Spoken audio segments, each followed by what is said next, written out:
Bayangkan kamu sendirian di hutan liar, tidak ada sinyal, tidak ada bantuan, dan seseorang sedang memburumu. Bukan untuk merampok, bukan untuk balas dendam, tapi untuk memakanmu seperti hewan.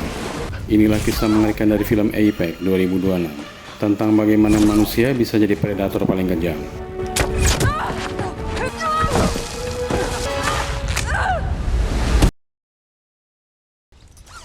Film dimulai dengan memperlihatkan seorang pendaki profesional bernama Sasha.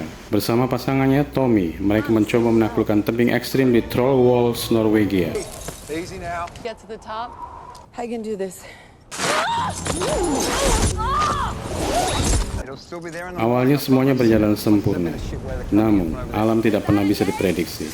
Badai datang tiba-tiba, angin kencang menghantam tebing, mereka terpaksa turun dengan cepat. Dan di saat itulah tragedi terjadi.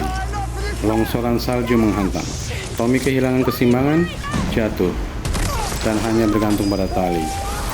Sasha mencoba menahan. Tangannya gemetar, tenaganya hampir habis, dan dalam 1 detik pegangan itu lepas. Tommy jatuh dan tidak pernah kembali. Sasha selamat, tapi jiwanya hancur. Beberapa bulan berlalu, Sasha masih dihantui rasa bersalah. Dia merasa kematian Tommy adalah kesalahannya. Untuk menenangkan diri, dia memutuskan pergi ke Taman Nasional Wandara yang terpencil di Australia. Tempat yang jauh dari manusia, tempat yang sunyi. Tapi justru disitulah semuanya dimulai. Di kantor jaga yang mendapat peringatan, banyak orang hilang di sini. Namun Sasha mengabaikannya. Di pom bensin ia berhenti, mengisi bahan bakar dan membeli perbekalan. 2 pria menggodanya, namun Sasha tidak menghiraukannya. Full tank on 6. Can you add this? Sasha menanyakan arah menuju ke sebuah ngarai pada seorang pria bernama Ben. Dengan ramah Ben menjelaskan, Ben terlihat tahu banyak tentang hutan itu. Camping area. Okay. It's a bit of a well-kept secret. Thanks. You think you can handle that? Sasha melanjutkan perjalanan sendirian menuju Blackstone Bay. Setibanya di sana, ketika ia hendak beristirahat, tiba-tiba datang mobil dengan 2 pria yang menggodanya di pom bensin tadi. Mereka ternyata para pemburu. Merasa gelagat tidak baik, Sasha segera mengunci dirinya di dalam mobil. Mereka pun berpesta bir dan memanggang rusa buruan. Mereka terus membujuk Sasha untuk bergabung, namun Sasha tak bergeming. Tak terasa pagi menjelang, Sasha pun segera bersiap untuk melanjutkan perjalanannya dengan menggunakan kayak. Sungai dengan arus yang deras begitu asri, pemandangan sangat indah. Sasha menikmati penjelajahan alamnya. Begitu ia melewati area landai dengan air yang tenang, ia tertegun melihat beberapa foto terpampang dengan tulisan orang hilang. Sasha pun mencari tempat untuk beristirahat. Ia menggantung tas dan perlengkapannya di dahan pohon dan membuat tenda untuk bermalam. Pagi harinya, dia mulai mendengar suara-suara aneh. Tapi saat dicari, tidak ada siapa-siapa. Barang-barangnya pun hilang. Ia juga kaget ketika ada ular di dalam tendanya. Dengan rasa penasaran, ia pun melanjutkan perjalanan. Tak begitu jauh, ia menepi karena ia melihat sepertinya tempat tersebut biasa disinggahi orang. Benar saja, Sasha bertemu Ben. Sasha bercerita kalau tas dan perlengkapannya dicuri orang semalam. Ben pun ikut mengutuknya. Mereka pun mengobrol sambil Ben membuat makanan. Sasha memuji dendeng buatan Ben yang rasanya enak. Ben memberitahu kalau label Geno pada dendeng adalah nama mendiang ibunya. Kembali Sasha membicarakan barangnya yang hilang. Menurutnya, apa mungkin para pemburu yang mengambil karena waktu di Blackstone Bay ia dibuntuti para pemburu tersebut. Tiba-tiba Ben berkata kalau ia memuji sikap tegas dari Sasha menghadapi mereka dengan berani. Ben menjelaskan kalau dia juga sebenarnya ada di sana dan memperhatikan mereka. Sasha terdiam. Bisa jadi semalam Ben memata-matai dan mengambil barangnya. Sasha pun merasa gelagat yang tidak enak. Disinilah semuanya ketahuan. Ben memakai gelang rambut Sasha. Ben lah yang mencuri tas Sasha. Dan kemudian Ben berkata sesuatu yang membuat darah Sasha membeku. Aku akan memberimu waktu sebelum aku mulai berburu. You've got until the very end of this song to get as far away from. Still you like danger. You feel it? Mannequins and we break it down. Sasha akhirnya sadar, ini bukan kebetulan, ini permainan. Ben bukan tracker biasa. Dia adalah pemburu manusia. Sasha mulai berlari. Dengan kayaknya ia berpacu dengan arus sungai yang deras. Hutan berubah jadi labirin kematian. Setiap langkah bisa jadi jebakan.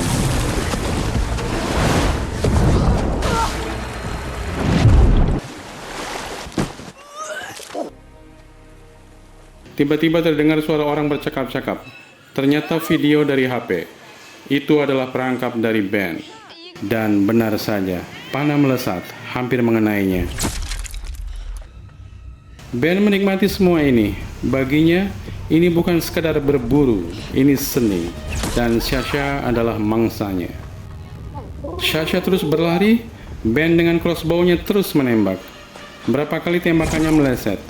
Hingga akhirnya tasnya terkena panah. Ia kaget, tergelincir dan jatuh ke sungai. Untung dia masih selamat, berenang menyusuri sungai dan berhenti di tebing. Dengan kemampuannya sebagai pemanjat tebing, Sasha pun berhasil naik ke atas dan melacak keberadaan Ben. Sasha melihat perahu Ben, sementara Ben tak jauh sedang bermain air. Sasha berencana mencuri perahu dan kabur. Ia masuk ke air dan mengendap-endap. Ia berhasil sampai di perahu, namun perahu tersebut terikat tambang dan susah untuk dibuka. Sasha mencari ujung tambang lainnya, namun ia terkena jebakan kaki. Sasha menjerit dan hendak kabur, namun Ben melihat dan menariknya. Sasha menyemprotkan cairan mericanya, Ben menjerit kesakitan. Sasha berusaha kabur namun tetap tidak bisa, karena Ben berhasil menodongkan crossbow-nya. Akhirnya Sasha tertangkap. Dia dibawa ke sebuah gua tersembunyi, dan disinilah kebenaran terungkap. Gua itu penuh dengan sisa-sisa manusia, tulang, pakaian, barang-barang korban sebelumnya. Ben bukan hanya pemburu, dia kanibal. Dia keturunan suku kanibal yang tersisa. Dia memakan korbannya sebagai ritual. Bahkan lebih mengerikan, korban pertamanya adalah ibunya sendiri. Semua daging korbannya dibuat dendeng. Sasha panik. Ben memperlihatkan gigi aslinya yang runcing-runcing, siap melumat Sasha. Sasha mengalihkan perhatian. Ia bilang kalau Ben mirip ibunya. Ben dengan bangganya bercerita banyak mengenai ia dan ibunya.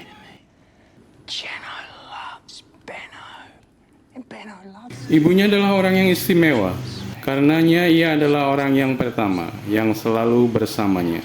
Lantas Ben bilang kalau Sasha juga akan selalu bersamanya. Di momen lengah, Sasha menyerang. Dia menggigit telinga Ben dan berhasil kabur. Kejar-kejaran brutal pun terjadi. Hutan berubah jadi medan perang. Sasha tidak lagi hanya bertahan. Dia mulai berpikir seperti pemburu, mengatur strategi. Ben mulai kehilangan kendali. Walau dengan tangan terikat, Sasha mampu memberikan perlawanan. Dia hantam kaki Ben dengan batu 2 kali. Muka Sasha terkena pukulan keras Ben.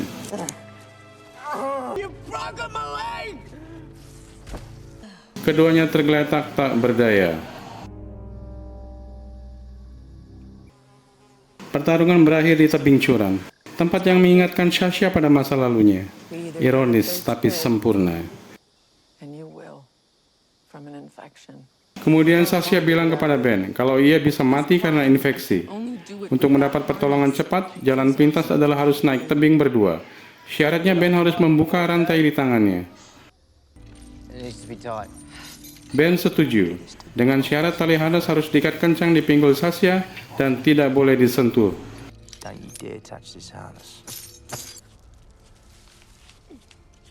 Mereka terikat dalam satu tali. Perlahan Sasha mulai memanjat tebing, menyusul Ben yang ditopang harness. Ben selalu mengawasi Sasha agar tidak berusaha melepas harness tersebut. Dan ketika posisinya tidak terlihat Ben, Sasha mulai mengendurkan harness dan mengikat ujung tali lainnya pada dahan pohon. Karena Sasha tak terlihat, Ben curiga, berteriak dan berusaha menarik Sasha. Ini yang terjadi.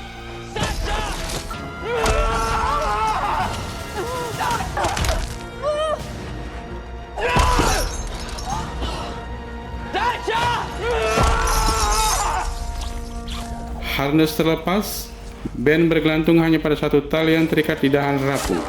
Sasha segera melepas tali tersebut. Ben jatuh dan tewas mengenaskan.